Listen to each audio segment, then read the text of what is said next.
Welcome to the live stream, everyone. I am your host today, Bumpy McSquigums, and I am joined by a tiny disaster and Cupogoodness. Hello, greetings, and welcome to Game Club. What's the first rule of Game Club, Cup? Talk about Game Club a lot. Exactly. To each other. That's the Yay! It's the opposite of Fight Club, so it's gonna work out just fine. I mean, it's a nice wrinkle, right? It feels different. We're not talking about shop. We're not talking shop as much today, which I really like. Obviously, we're going to be going over a game's history a little bit, but we're also just talking about our experience with it, our enjoyment with it, and all that kind of stuff. So that's really cool. It's different than our normal mo on the IB hour. Very much so. All right, so up first, we each chose a game. We decided since I was ready to go immediately with the game because it just brought me back to apparently 8 years ago. I realize now is when I last played the game. It was Dust, an Elysian Tale, and I found it was one of the most, I don't know, just for an indie title specifically, because I had just started really getting into indie games at that point. It was just fantastic. But up on in the future weeks, we might have a schedule, but our schedule's been kind of bumped around. But is it going to be like every other week or once a month? I can't remember. Tiny Disasters. Once a month is how we originally talked about it. Okay, that's what I thought. I think are we doing Papers, Please next month? Yep, Papers, Please, and then a short hike. And that would be in Cup September. And a Tiny Disaster, respectively, with their game choices. So before we jump right in, like, we should talk about like how it's an interesting question, like, when you're like posed the question from a group like, hey, we're going to do this game club, what would be your game that you would want to first bring to the table here? It's like, this is really personal, you know what I mean? Like, it's like, oh man, I want people to think that I'm bringing something worthwhile to the table. So, it's kind of funny how we each kind of racked our own brains for our results, and all three of them are, really special games in their own regard. I know all three of them decently well. I knew about Dust in terms of its popularity before. I never played it. I owned the game for years, apparently, via a Humble Bundle, which I didn't realize. And I'm like sad that I hadn't played it till now, but I'm also, obviously glad to get a chance to play it now and enjoy it. So, yeah, it's really interesting how those choices came about, because in my head I was like, something not too long, something that's, enjoyable, but also has a point to it. Like, why does it exist kind of stuff. I mean, like, obviously Papers, Please is probably leaning a little bit more to why it exists than even, the enjoyment of it, unless you really like the gameplay loop, So that's one of those things. I think something that going forward I'm going to be more aware of, because Dust was a little bit longer than I thought originally, and that's on my fault. And we don't have to, and we're not, I should mention before, we're not holding anybody accountable to play through a whole game or anything if it's like more than like a couple hours or something like that. I think this one clocks in probably close to 8.5, somewhere around there. Yeah, you're close. I think you're probably right, because I looked up there's a website apparently that tells you all these different games length and terms, how long to beat, right? Yeah. And so I looked that up the other day and I went, crap, because I don't think I have enough time to get Dust done, because they said it was about 10 hours, maybe 8.5, like you said, if you really pushed. But they said it could be up to 18 if you really went for all the Metroidvania side quests, secrets, 100%ing the game, so to speak. Now, again, Bumpy probably plays a little bit faster than your average bear. But I bet you, it's somewhere between 8 and 10 hours for a, pretty swift playthrough. And then maybe a little bit longer to get the 100%. Maybe you could 100% in 8.5 hours. That'd be super speed running to me.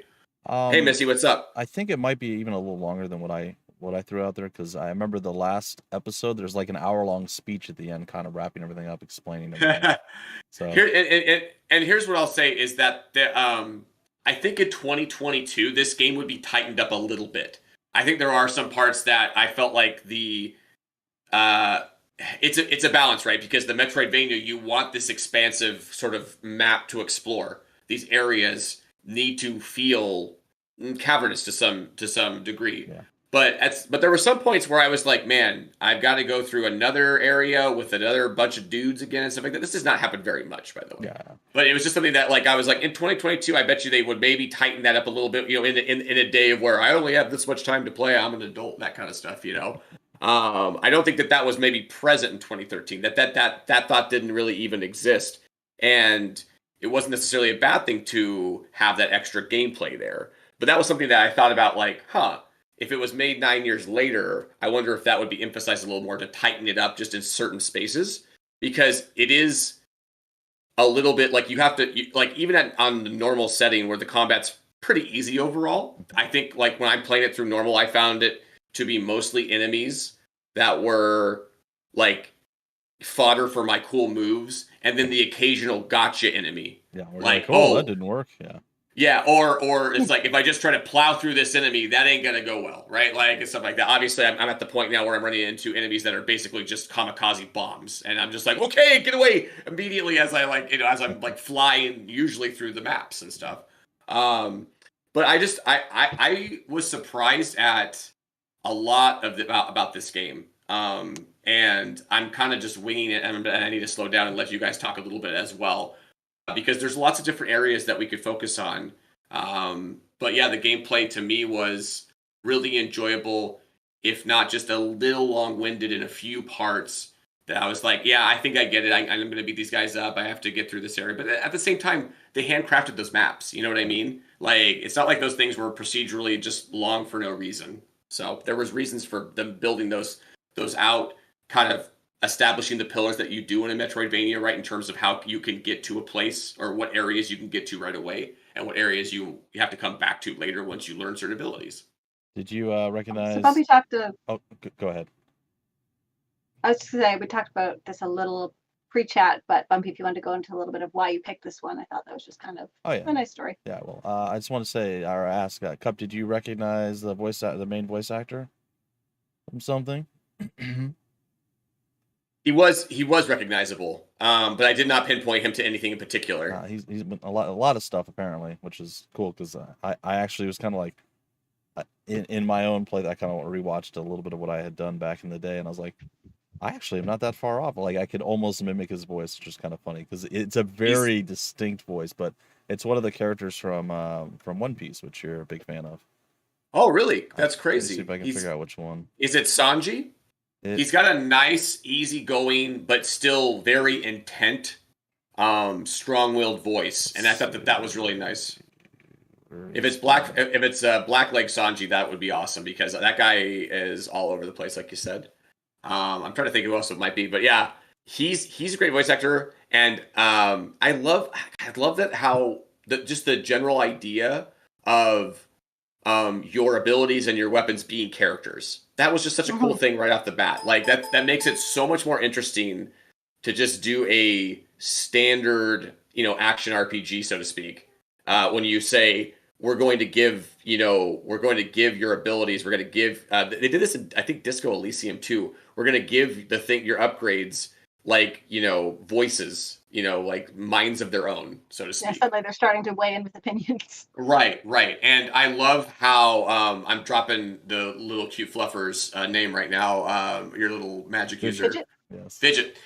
I love Fidget's writing. I mean, obviously, really cool voice actor, but also to be able to just, they generously let her break the fourth wall. Yeah. And I really think that it works. It works really well. It lightens the mood of the overall game, which is a pretty serious tone and pretty dark at times. And yet you have Fidget there to kind of, not just be comic relief in a empty way, but a really interesting way that makes you kind of, I personally love fourth wall breaks, as long as they're not abused too much. And I think that they did a really good job with it, to the point of where I'm at in the game. So that was really cool to see as well. There was another game. I can't. Apparently, I hallucinated. It was in One Piece. Apologies. I don't know why. I swear I read it earlier, but apparently I've lost my mind. Anyway, I remember seeing or something I played just recently, and sadly, and I know I have the gameplay down when I'm on that screen. Apologies. Sadly, I don't remember exactly which game it was, but I went up to somebody to talk to him. They're like, I broke 3 walls earlier, and then he talks a little bit, and he's like, and if you hit this button, that'll do this thing. Oh, there I go. I broke the 4th wall. I thought it was pretty clever writing. It's like, oh, okay, I got you. So that's great. Yeah. So this game, I don't know, it was way back, kind of along the lines of when I started, and I think either someone recommended it to me or it just always looked cool. And I was like, all right, so I got my hands on the game, and I think this is one that I actually bought back in the day. I know I barely buy games these days, but back then I bought this. It looked really cool. I played around with it a little bit. And I was like, man, that's a lot of fun. I kind of want to do a Let's Play series on it. So I started playing it, and I remember reading that this was all designed by a single person. Then, of course, he hired voice actors and actresses, and also got a little bit of help with the storyline and I think some of the score, the music. But other than that, it was all one thing. And then it also was picked up by back in like 2012, 2013. It was originally released on Xbox. So I guess that's probably why it had Microsoft as a publisher as well, because it was released on a console. And I don't think back then a lot of indie games were even like releasing to consoles. They were mostly PCs. I imagine. Correct me if I'm wrong, or if you don't know, no big deal. We'll probably figure this out as we go. Was it an Xbox Live Arcade digital release, or how did it come? It was XBLA, so I guess probably. Yeah, Xbox Live Arcade is what that. I know that you're not an Xbox guy. I was back in the day, so that means Xbox Live Arcade, which was slightly different majorly different than say Xbox Live Indie Games or XBLIG or something like that. The indie games side of Xbox, say 360, back in the day, was just sort of anyone could release anything, and you saw certain developers come out of that very messy water, so to speak, because there were some really bad games. But you saw the guys who made Salt and Sanctuary and the Dishwasher come out of that group. Ska Studio. Ska, yep. You saw there, and some other notable indie devs come out basically just throwing together their own single developer takes. That back then it was I made a game with zombies in it. It's very silly, but it's a very fun little circle twin stick shooter, and it's worth like $1. But Xbox Live Arcade was for games like what was The Witness's original Braid, games like what we're seeing here right now with Dust. Games like AA games like maybe what was the bike one that everybody really liked that you could do stunts on, or that it was very challenging, but you could do certain. I can't remember, but there was a very not. I can't remember what it's called, but there's games like that you would see show up. The new Teenage Mutant Ninja Turtles game would be a great example of an Xbox Live Arcade game, because it's like we're not likely going to charge $60 for it. We may not even have a physical release for it, but we know it's something kind of we want to highlight. It's special. It's a really good product, or it's a big license or something like that, and we want to give it its due. So that was what Xbox Live Arcade was. To me and to Xbox users back in the day was it's like, okay, this is the prime digital content of this console. Okay, I got you. So yeah, I think it was birthed in 2012 on Xbox Live Arcade, and then it was released about a year later, maybe like 11 months later, onto PC. And you can even see there's Xbox buttons that are popping up on the gameplay. Cup used keyboard and mouse, and then you realize later it's I probably should have used a controller for that. It's a total controller game, yeah. It's a total console game, I think, in original design. Yeah. And, I think most Metroidvanias probably are. Yeah. Platforming, jumping games in general, I just gravitate toward a controller. Because I'm lost in a sea of, this digital sea we're in 2022, especially of games, I almost don't think of things as this is now, I don't think as platformers as, innately console anymore, because they've just been part of PC for that long at this point. And I forgot about sort of the roots of that as I'm playing keyboard and mouse. But that's also a credit to whoever ported the game to PC, whether it's the developers or Microsoft Studios, whoever worked on that. Whoever ported the game to PC did a really good job with the PC controls. There are some points where I was like, okay, might be getting a little complicated, but it never really feels that way to me. I think with the switching around of fidgets, magic, for instance, not very hard to do. Healing is not a very hard thing to do once you get that down. It's just key strikes, right? So after a while, you get down with what you need to get done. And yes, it was Missy. It was Trials Evolution. Thank you for mentioning it. Yep. Mm-hmm. So, by the way, Missy, did you end up getting a chance to play this one? And I saw something that disturbed me yesterday. I'll share that with you later. It'll make you weep openly, Missy. So, no.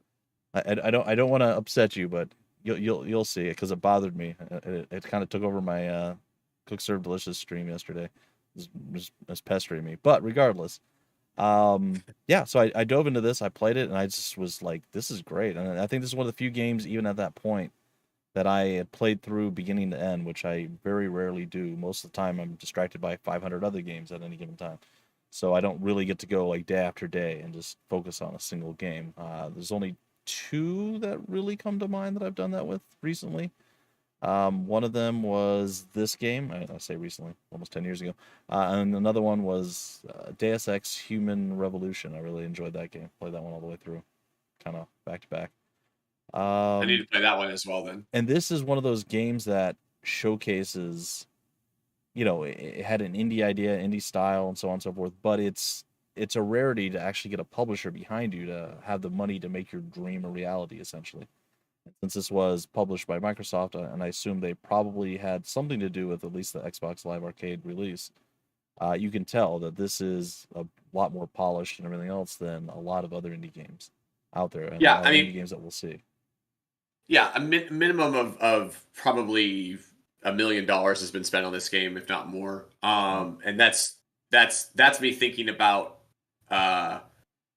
everything that's kind of coming together here. Specifically, like obviously, if the developer didn't have Microsoft Studios, this is my guess. I'm not obviously like up on everything going on, but back in 2013, we're talking probably like 2010 when they were probably negotiating 2011.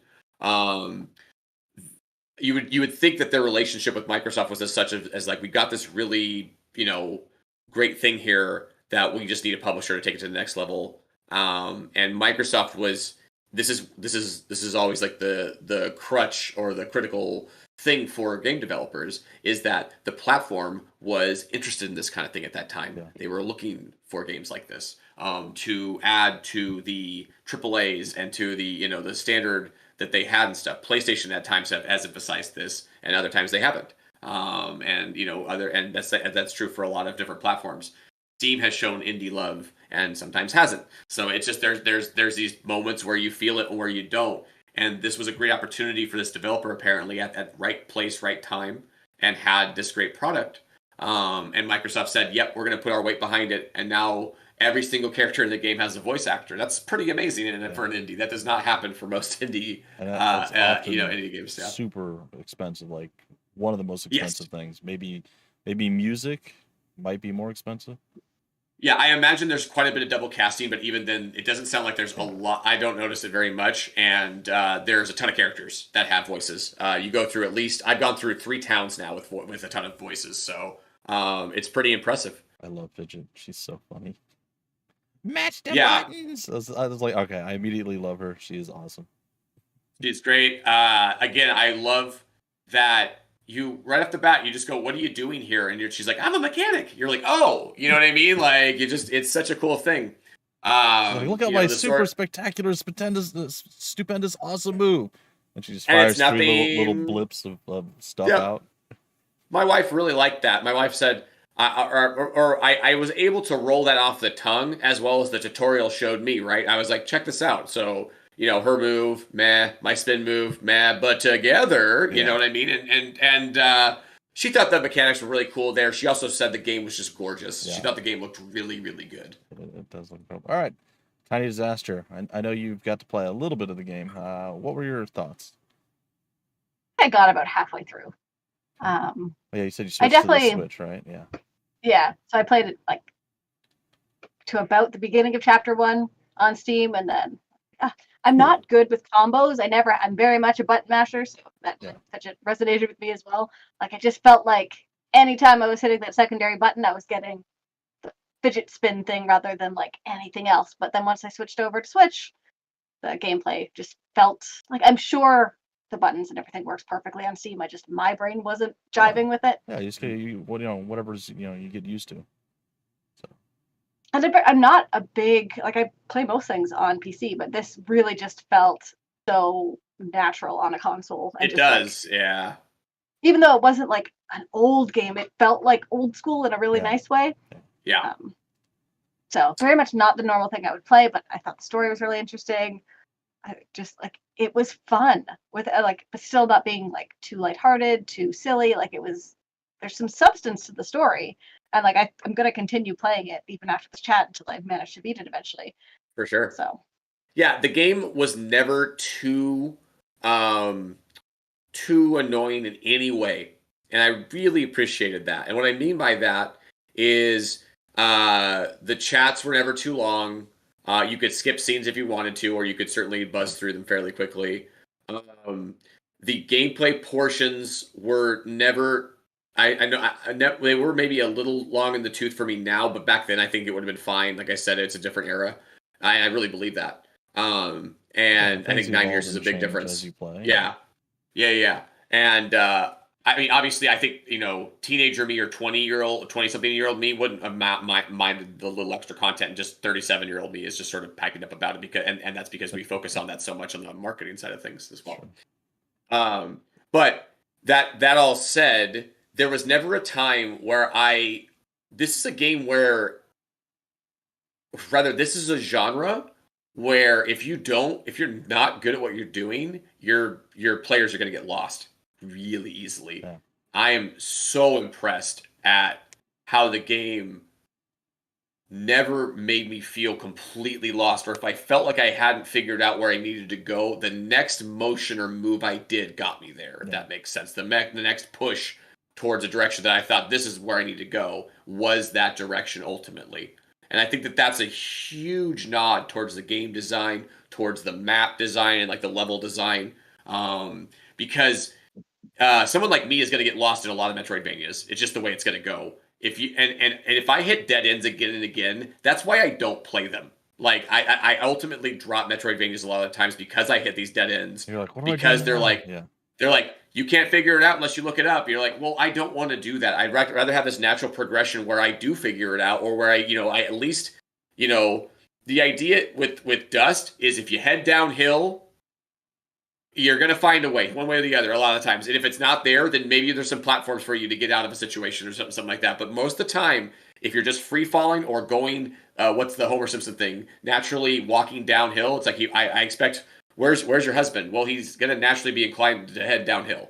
So like, and I feel the same way about it. I feel this natural inclination to go where the game is letting me go fastest, so to speak, or like just without being impeded. And the game rewards me by saying, this is where you need to progress. Yes, this is where you're going to be going to next. Now, if you want to stop and look around at some of these other side places, you'll find treasures. You'll find little hidden spots, like extra stuff if you take the roads less traveled. If you start learning your abilities and you kind of remember certain places that you've been to before, and you go, wait, there was a little slide area in one of those areas that I didn't have the slide ability for before. Yeah. I think that's really cool. Like, I like that because I never felt like I was missing anything critically important to my main mission ever, which is really, really important, because if I did, and I felt like, as I'm trying to get through the game, like, before today, like it was my mission to get through the game, and I ultimately failed,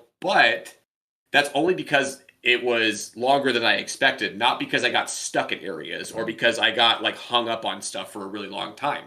It just gave me more content than I expected. So that was the coolest thing that I keep thinking about coming back on the design, is this is such an easy genre to get wrong and have players get turned off because you lead them down dead ends. You're not obvious in the abilities that or like the abilities that you get aren't obvious enough to use. All that kind of stuff. Not that there was no problems in that whatsoever for me. And I am a flighty person. My mind goes all over the place. And a lot of times I'm someone who will bang his head against a brick wall a little bit before I say, okay, I'll figure this out in a way that I need to actually do this the right way and stuff. And the game wasn't too punishing with that. It was really just like, no, you'll find your way as long as you continue to try to progress. Which I, again, like really thought was... It seems like it's something that's just so elegant and easy, but it's no small feat. And I just needed to highlight that. Part of why it felt kind of old school for me, because a lot of like the console games I played growing up so games were a little simpler back then, but you'd always get to the end ultimately, because it's kind of designed that whether you're an 8-year-old or an 18-year-old, you can get there. Like and this had nuance and like finesse to the gameplay, but it's still just kind of gently not even nudged to where you need to go. Just the level design was very well designed for that. I was surprised because I hadn't looked into the history of the game that it was one developer and like an art first developer, which you can see in the artwork, but the level design suggests, oh, this was someone with a game design background, not someone who was an animator first. Yeah, it was illustration and animation was the key points, and I think there was some other games that he worked on prior, but then he went for this. And yes, I see Missy. I'm like, oh, I missed a coin too. I saw that too. I was like, no. It's the same. It's the same as cooking. You know when someone baked it with love, and this thing's got like love all over it in terms of the design.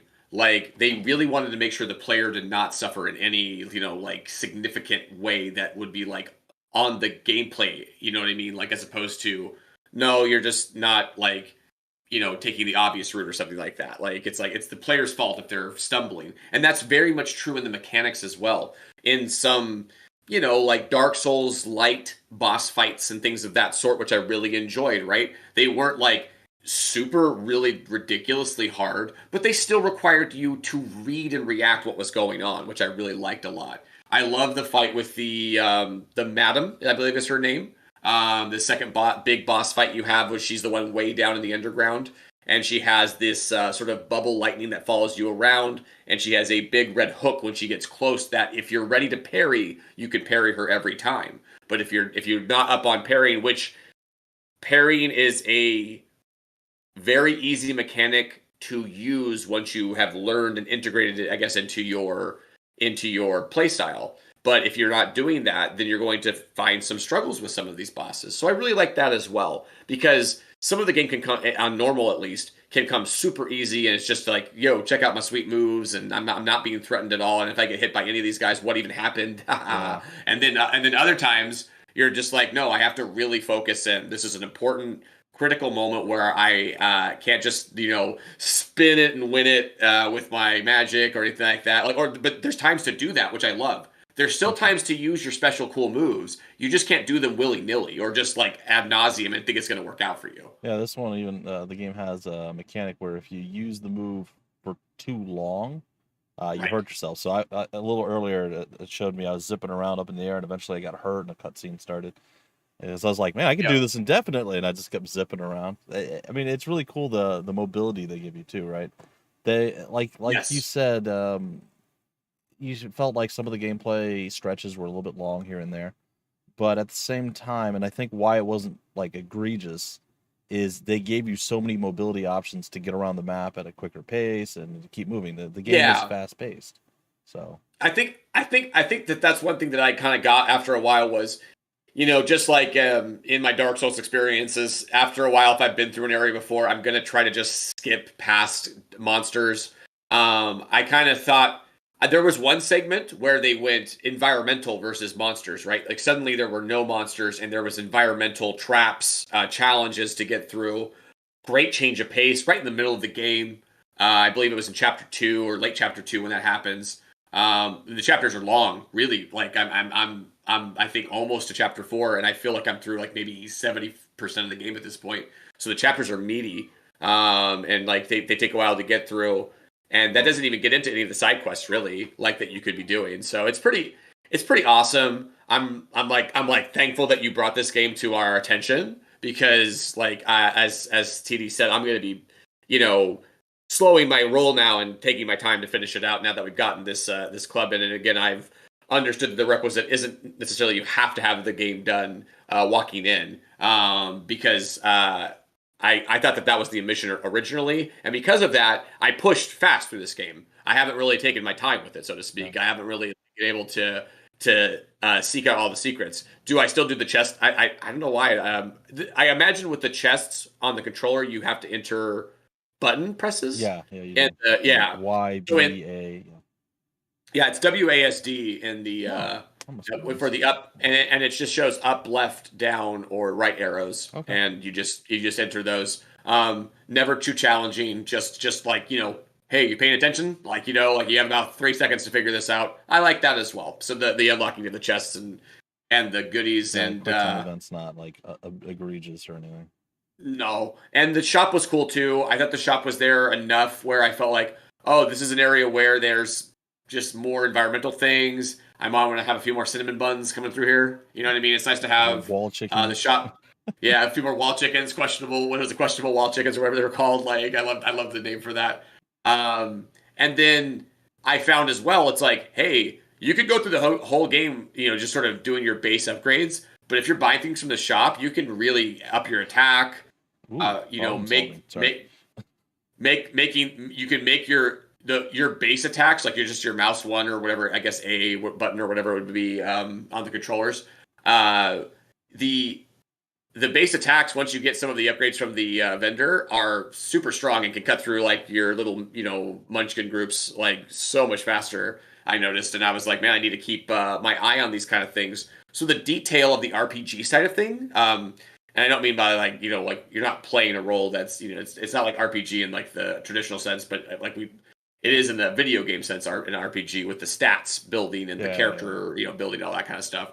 And to me, that was really well done without being too mandatory or in your face. Yeah, of course it's mandatory in terms of making sure you put your use your gems and getting those up.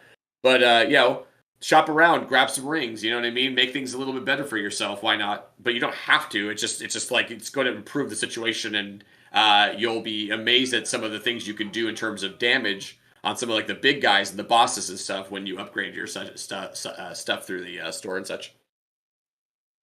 Yeah, as far as this goes, I mean, well, now you got something to look forward to if you like what you saw or have heard so far, Missy. But yeah, I'm jealous of Missy getting to play through it for the first time now that I already have done that. I'm like, man, that's going to be a fun first time. Like, 'cause it's a game where it's a really fun first time through, right? I wanted to say that Missy's game Serial Cleaner was part of Prime Day's giveaways. So anyone who had Prime and went and got their Prime games off of that, Serial Cleaner was on that. So I know Cup and I both have it. You instructed me to do so, right? Yep, yeah, I did it. I apologize. Tiny Disaster, totally forgot to mention it to you. I don't know if you have Prime or not. No, I'd already gotten that game just from talking to Missy on the side. I am sorry. I realized before, I was like, oh, I totally forgot to tell her about that. I'm sorry. Well, I think we were talking during your stream or something like that, to be honest, though. So it wasn't like I was in your stream. It's not like you and I were just talking or anything like that. Like you were like, oh, Cup's here. By the way, you should get on Prime or whatever while you were doing your Elden Ring stuff. So how did you like the weird exploding pomegranate mechanic? That was weird, right? But it was interesting. It's okay. So I agree that it's weird, but I also think it's interesting. It's unique, and it's something that you need in a Metroidvania, right? It's one of those many, like maybe like if you have like I don't know, like 8 to 12 different like mechanics or things like the slide, right? Like to get the gems that someone gives you a force gem or whatever to unlock different doors, like the red ones, the green ones. If you recall, there's these different like just tower or like like monolithic things in the way. And so I feel like that was maybe it could have been better, but like I didn't hate it or anything like that, and I never felt like it was in any. Again, this game does a great job of never burdening me too much. At no point did I ever feel like, oh, I have to drag this thing in a place where I didn't even expect to, where I have to drag it across the map. Like you have to go through screens with it sometimes, but you always go, oh, if I go back a screen, there's one like, maybe like 20 meters to the left, and then I can bring it back this way and stuff. I never felt like it was something where it was like, I bet you there are secrets where if you can carry one for a really long way and get it to somewhere, you can get some things done, but there's no mandatory, you have to do that to get through the main quest line or anything like that, I've noticed. So I thought, cool. I liked using it as a weapon as well. I thought that was cool that they made it that you could use it against enemies too. And I felt like they just kind of threw it in, right? Like they were like, there's going to be some scattered throughout these maps, some of them purposefully, and other ones are just sort of there if you want to use them as weapons. So that was kind of cool. Yeah, Missy, it looks like there's a timer I'm noticing with the little pomegranate thingies. You'll see like a number there. Sometimes I've noticed that sometimes the timer will go off faster than others. I've noticed in my playthrough, because one in particular that was a mandatory one wanted to emphasize that you have to get to somewhere very quickly. Yeah. So like as soon as I touched it, it was like going down, doing like a countdown from 9, and I had to do like maybe like a 6 platform technique to get to where I needed to go. And then I love that the twirl attack brings it right to you. Holy crap! Would that be so? Oh wow, that's awesome. I didn't even know that is so cool. and and Super Meat Boy was an Xbox Live Arcade game as well. And so that's likely a couple of those Microsoft supported studios getting together on that front. You know what I mean? Like, and a lot of indie crossover was happening back then anyway. Yeah. So very cool to see. But yeah, I completely lost my train of thought because Super Meat Boy. Sorry. I was like, no, it's totally flying cool. twirling technique is what you're talking about. Yeah, the flying twirling technique, as far as being able to easily summon the bomb, that's the important part of that, Bumpy. If the bomb was really hard to summon and keep up with you where you wanted it to go at all, then I would have hated that mechanic, right? Yeah, like true. I would have They could have definitely done it wrong. You're right. Yeah, and they did. They made it so it's like when I spin my thing, it comes to where I want it to go, and that's ultimately all I'm asking for in that mechanic. When you're asking me to do something more than just move through an area and kill guys. Kill the dudes. I'm still looking for this mechanic after this ability, the old grabby. Oh, he just slides on. He's like, I got it. Oh. I feel like it comes late, or maybe I just missed it. But yeah, it's one of those. I don't remember as many details as I wish. I just remember that this game stuck with me, and I don't know that I said this on the stream, but when I got done with the game, like I was like, man, that was really good. It's one of the few times I felt like I wanted to kind of reach out to the developer and be like, man, you did an amazing job. This was incredible. So yeah. This was my pick, and I'm glad that you folks enjoyed it. Yeah, I mean, it's cool to go over some of these classics, or even games that are now becoming classics. As like you're like, hey, you know what? These games are standing up to the test of time. They seem like these kind of games, like these evergreen games, some of the three that we brought to the table for this first time around, I feel like a pretty evergreen games that in terms of like, you play them years down the road, they're still going to have value, right? They're still going to have some enjoyment factor, if not a lot of enjoyment factor. This one to me is so solid, right? Like it isn't necessarily going into the stratosphere of like invention, but that's okay. It's just doing a really, really good job at what it does. And I feel like it was creative in terms of using the status quo of Metroidvanias. Okay, let's make the sword and the the projectiles actual characters. Yeah. I think that was very creative and brings a lot of, and just to be so you get experience for talking to people in the towns. You get actually experience just for talking to people. I've leveled up multiple times just by walking through the towns, folks, and getting the quests, not even fulfilling their side quests and stuff. So the game feeds you in a really interesting way that doesn't feel like it's valuing your time, so to speak, if you're taking the time to do certain things, right? If you're taking the time to talk to all the citizens and such, and getting those extra side quests. There's benefit from just doing that, even if you don't go out and do the side quest right away, because there's a lot. They give you a lot right off the bat in the first town. So yeah, I mean, I'm just looking forward to slowing down with it a little bit and getting to kind of take my time with it a little bit more now that we've gotten through the business side of what we're doing here. You know what I mean? Like, it's not business, but just the game club side and the I guess the instrumental educational purposes of this. So the only thing I didn't know it released on Switch, so that's really cool to see that it did that in 2018. And I guess that's one of the problems, or well, I say problems. One of the things that I'm a little sad about. Like, I think this is an incredible game. I think this is a gem that like no one knows about or has heard of or played, and it's one of those games. Like I said, I really wish people would be able to play. And generally, even like I pass on so many things. Like, I'm only one person. I can't do everything that comes my way. But I didn't even hear about this releasing on Switch, and I think that's a very missed opportunity. I don't know, maybe they did market it. I definitely think this would fit with people who use the Switch. This is definitely, it would stand alongside any Switch game in the current day, I dare say. And yeah, and it's just a missed opportunity. It's possible, but in 2018, releasing on the Switch, a game like Dust, I bet you it performed all right. Just through its normal mechanisms, as you said, it's a game meant like that really serves the Switch audience well. That's something that has been sort of repeated ad nauseum by like marketing digests and articles that I read, is that the best indies that do the best on Switch are the ones that kind of have that Nintendo feel, or that nice kind of cartoony feel to it that Nintendo users are used to experiencing. And I think that this game fits right in there with that. And I don't know I don't know how it's done, but the good news is that going back to 2014, it sold over 1 million copies, and I know that doesn't include Humble Bundle and all that kind of stuff. So it did get its due originally, and I'm sure that hopefully all this stuff is just like we do with Cook Serve Delicious. One, finding ways to get some additional legacy value out of it, right? Because people still want to buy the game on the freshest consoles. People still would like to, Switch is a great example of people who want 2 versions of a game. A lot of people will, PC and Switch will be a common thing for people to buy multiple copies of the same game on. So yeah, it's I think it's ultimately probably a good thing. Hopefully we were just in our own chambers and we missed the announcement for the Switch back in 2018 because of this and that, but I know that your ears to the ground. I know, Bumpy, so it probably feels like it wasn't given its due. I think it would have been one of those like, oh my god, what?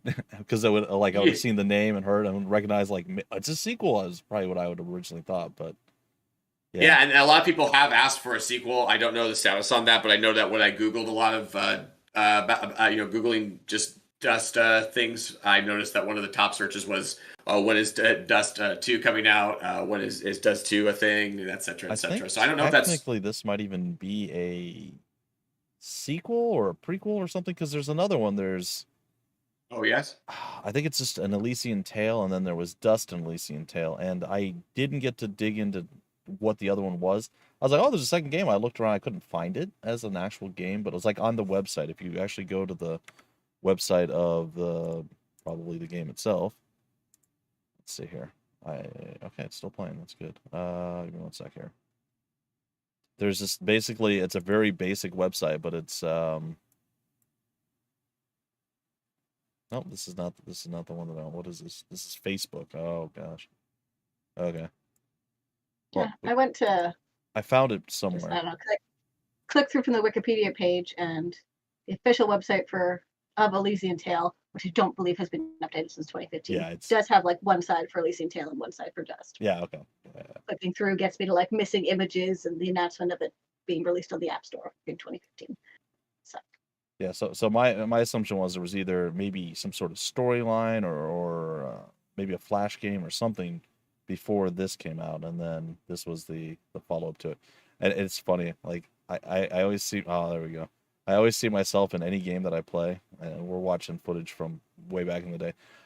It's always attack first. It's always offense. So I always do everything.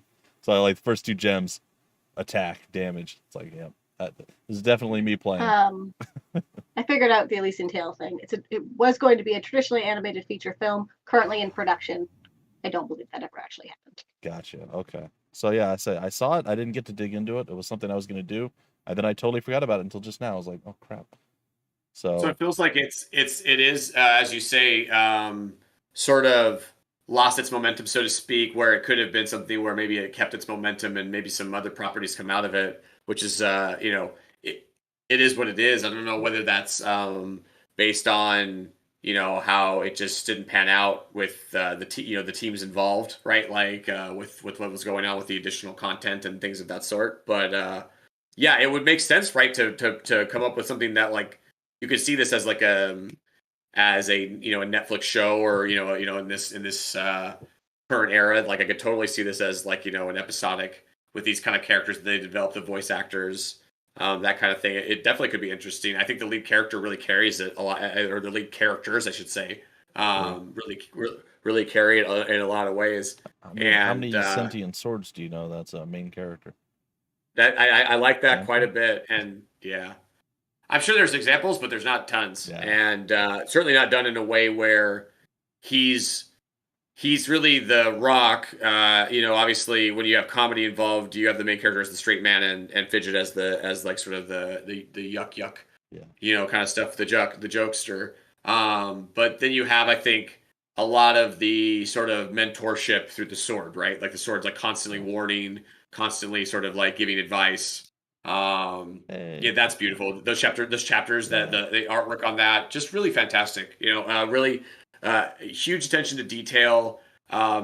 We haven't even mentioned as you're going through the game the how the locales change, how the weather changes. It's just a lot of really great detail that make this a really special thing. That even though it's showing its age in maybe a couple of ways, is still going to be such an amazing thing to play. I could see something as like, me coming back when I'm like, retired and super old, being like, oh man, Dust, this looks awesome. I remember this was awesome. Play this again, I'm So probably for going sure. to play it again. Just throwing that out there. Like I said, I didn't realize it was so long ago. So I think it might be time, and then I get to compare old Bumpy and new Bumpy, and then be like, wait, new Bumpy's slower and worse than old Bumpy. No. So we'll see And how it I, goes. I imagine on the harder difficulties, it is really challenging to get through areas. And I might do such. that too. I might try it on hard because I played this Yeah. on normal originally as well. Which is supposed to be a different experience, and I think they give that. So they give I think they give players the experience they want to get, right? Which is, I think we talk about accessibility all the time. I think that this game had accessibility available or in mind in 2013.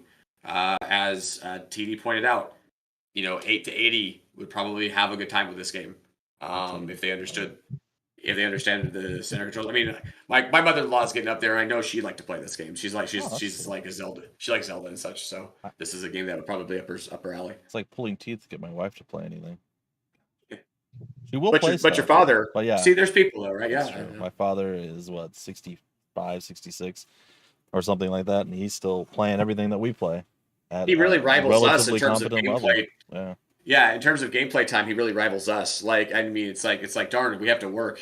Like he has to work too, of course, at times. But well, he's retired though. He doesn't have to work that much. He works when he wants to, and it's off. And it's for various events. It's not necessarily all the time, right? So yeah, for sure. Yeah. So I guess the I don't know if I want to say the takeaway, but it is sad that nothing more came of this that I'm aware of, or even from the developer. But yeah, sometimes you put out what you originally wanted to put out, and you're like, I'm okay with that, and that's. I mean, it did amazingly well, so it's not like it wasn't like it wasn't like it was basically a huge success.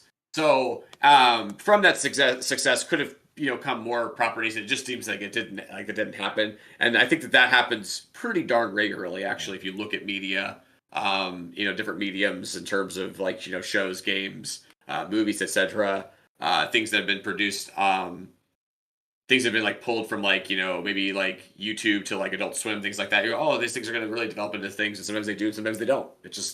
I think a lot of it is based on the money involved and the teams that are internally involved and how they work together, right? And if there's any turmoil whatsoever, that could be it, right? That could be it for the project, and that suddenly it's not happening anymore. So, but then there's things like Sonic Movie, right? That went through like multiple iterations and still found its way out, and actually found huge success through its trials and tribulations to get to like fully releasing. So it's interesting. It's also weird to see a studio listening to their fans, because usually most people have that mentality of, we'll tell you what you like, and you're like, excuse me. And such a tough balance, right? Times that might be true. Like they might be like, we're going to try something different, and you're just gonna have to see if you like it or not. And there are times that works, but that mentality in general is kind of. No, I much prefer the mentality of, I'm going to take what my fans are giving me, but I'm just going to make sure that I have a strong enough will to understand when I've just gone full fan service and it's not like a good situation anymore. Like, challenge yourself in that manner, but don't challenge yourself in a way of like, I'm just going to know what's right. Bob 100125553 said that my game is weird looking and he'd rather see purple elephants in it. That's it. I'm going to do that. It's like, add the elephants. No. Yeah, not rein it in a little. That's too much fan service, as you're saying. Actually, if they have like a first name and like 9 numbers after them on Twitter, I don't even, their opinion isn't even valid to me at that point. So yeah, you really want to make sure you're with the Bobs. Bye. Yeah, that's fair. Bob is bot. Yeah, basically code name. Or just why don't people just do that? Just put bot and a bunch of numbers. I think that'd be fine. Okay, so I want to make Missy cry here, so apologies. So I was looking up, I wanted to do a challenge and an achievement, which also kind of upset me, but it came later, and I don't know why. I didn't get the achievement when I did the actual requirement, which was strange, but it was there the next day. I don't know why. That was really strange on Steam. Very weird. But I was looking, I was like, oh, somebody on my friends list just started playing the game a few days ago. And wow, they got a few achievements, and I just kind of like looked at it, and then I looked. I'm like, they played for a minute. How did they get that many achievements? And I looked. They have all the achievements. They played for a minute, so somehow they're hacking Steam and cheating. What? First off, I don't know how that's possible, but it's 100% a thing that happened. And two, why would you ever do that? I don't understand. Like, Steam levels, is that an important thing? I don't know. It just really bothered me. Like, really So it's bothered me like a lot. so farming is happening, and so it's like this achievement farming, like and the instantaneous. Yeah. That kind of relates to this. I have no clue what was going on there because I don't know enough about that technically. But I do know that in the last Steam Next Fest, they incentivized, gamified the playing of demos in terms of like you can unlock. You know how Steam does that for the summer sale. Yeah. Like if you buy certain games, you can unlock badges or cards or other knickknacks. So they did that for the Steam Next Fest, and so some games had like 400,000 downloads, and it's like, yeah, that's probably not concurrent with actually, or relating to how many people actually enjoyed your demo and stuff like that. Because all you have to do is supposedly boot up the demo, and you get the credit. So that was throwing off statistics a little bit. But the good news on that front is that there was no incentivizing. That this is really important. That Steam never does this. They need to never incentivize wishlisting in that way. Yeah. Because that will throw off your numbers in a really, really bad way. Instead, the wish lists were the what do you call it? The bloodhound of the situation, right? That was the data that you could actually trust out of that situation of the Steam Next Fest to go. These are actually legitimate, coming from people who have played the demo and wishlisting because they want to, as opposed to there being some incentive to do so. Yeah. So that was an interesting thing because it's like there was a site that apparently gave you the opportunity to just, like you said, they don't even really play the demos. They just sort of like flip through them so that it counts, like validates. And then Missy's saying it's something called Sam. And yeah, it's all automated basically. Yeah. You're not even doing anything. And so and apparently there's a ton of there's a not a ton, but there's a non-insignificant amount of Steam users that like doing this, that like just don't understand why. Like the whole idea, it's literally in the name. It's an achievement. Like you accomplished something. What do you mean that you're gonna cheat that? Possibly, I don't know about the achievement situation, but I know with the badges and the other things, there's like Steam economical things, and people are like trying to make little pennies and on penny transactions and stuff. Not the way I'd go about making money. But I've made over $100 with Steam trading cards. I've sold almost everything that I've had over the years, and I've made over $100. At some point, I actually got like a, do you need to file taxes from Steam type thing? Like claim us on your taxes. I was like, what? I feel like over 100 is both a lot and a little in terms of what we're talking about, though, right? Like, it's like, wow, that's way more than I would ever have imagined. But it's not something that's sustainable. Why would you ever do that over like the long term to build up, right? So it's very interesting how some people. Yeah, it's just something I had a whole bunch. I'm like, let's throw them up. And what are other people doing? Spend a few minutes every, a few months, and then like over the course, I'm like, like $20. That's crazy. And then because you can post them and people just buy them for pennies. It's a completely different topic for a different day, but I don't like cheap ecosystems that almost encourage people and I don't like the way our world works right now, where people think that making money through those mechanisms are like the way to go versus just working a normal job or finding some employment. That's a failure of our system, like to me. But that's, again, it's a conversation for another day. I agree, but yeah, just real quick with the achievement thing, like I really don't understand. So I was sitting there, I'm like. Anyone who has like all the achievements in Cook Serve Delicious, first off, I'm going to be questioning because that's still hard. Think there's certain levels that are not humanly possible. Close, but not quite. So unless you have a second person, like I'm questioning anyone who's got 100% on. That's true. I think you could get them through co-op, so that is possible. Yeah, because it's local. I don't think there's maybe there's a way to differentiate, but regardless. So at first I was like, wait a minute, they have all the achievements. That's what threw me off because I looked at it, I was like, oh my god. all the achievements? There's no way. And then I'm like, wait, you only played for a minute. You played it for the first time on June 10th or July 10th. So there's no conceivable way, because it would show you within the 2 weeks, right? Like you recently played X number of time. So anyway, totally nothing to do with what we're talking about today, but it just figured I'd throw that out there if Missy was here today. Yeah, it is. Missy doesn't like the Steam abuse for sure. It's no good. There is no program on. Oh, well, that's good. And yeah, Steam achievements don't give you anything. Well, I think you get Steam levels and stuff if you have achievements, maybe. But yeah, it's just I don't know. It's a weird thing. But she is the huntress. Yep. Yeah, this was the game that I brought to the table. I'm glad folks liked it. I will be probably playing this again because, like I said, it's been a long time. And I'm looking forward to actually playing Papers, Please again, because I played that briefly. I actually got it for my wife, so I'm going to have to somehow steal my wife's Steam account to play it. And she just didn't get it, I guess. She's like, eh. Where I thought it was quite clever, fun, and a bit funny. And I've not actually ever played or heard or seen anything about A Short Hike, so I'm very interested to see what that's like. So. Yeah, I mean, Papers, Please, I can definitely see if people aren't just, going, they don't enjoy the process of the mechanics. I can totally see people being like, nah, not for me and stuff. Like, it's a statement game, and I think what I'm hoping for is that we talk about how the mechanics are serviceable for what he's trying to do.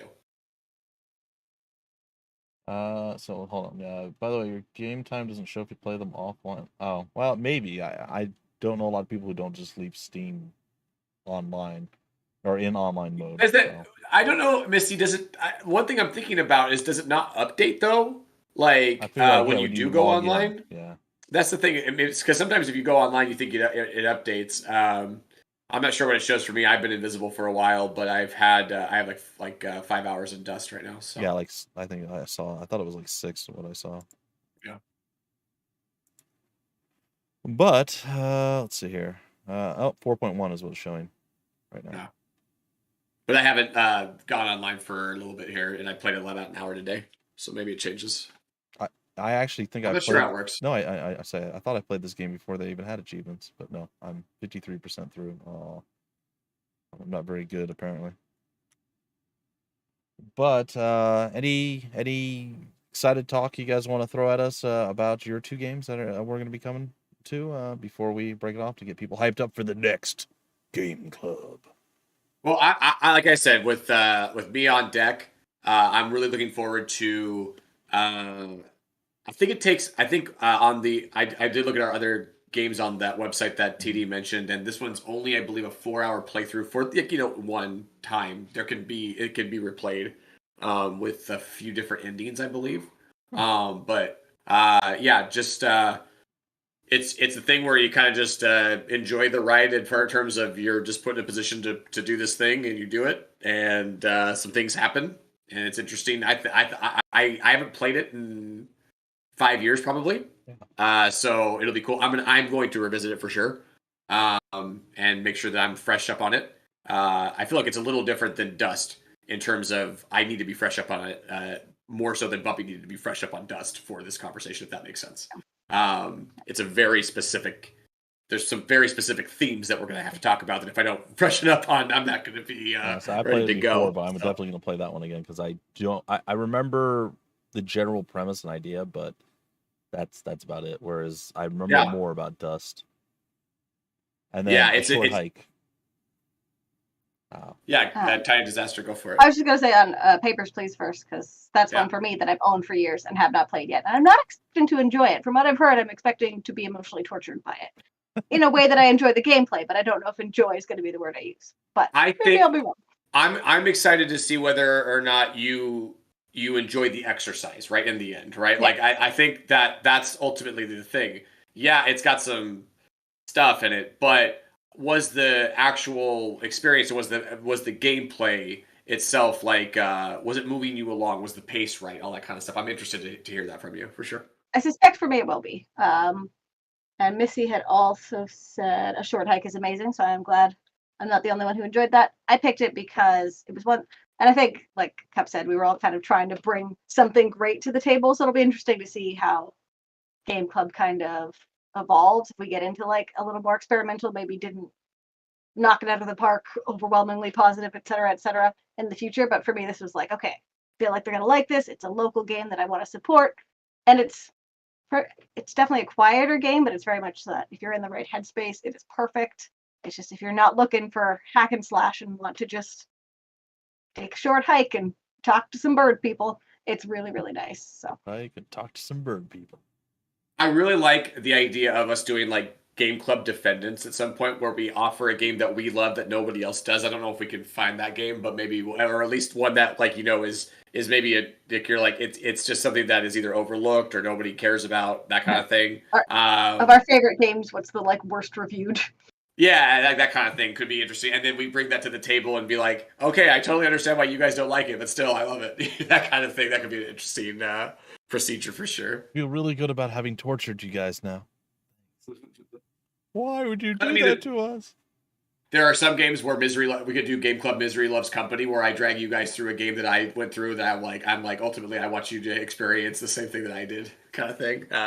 But maybe not for the most, benevolent of reasons, so to speak. So yeah, I could see this. I could see this evolving well. Yes, you're already starting to figure out how to torture us. That's not a good sign.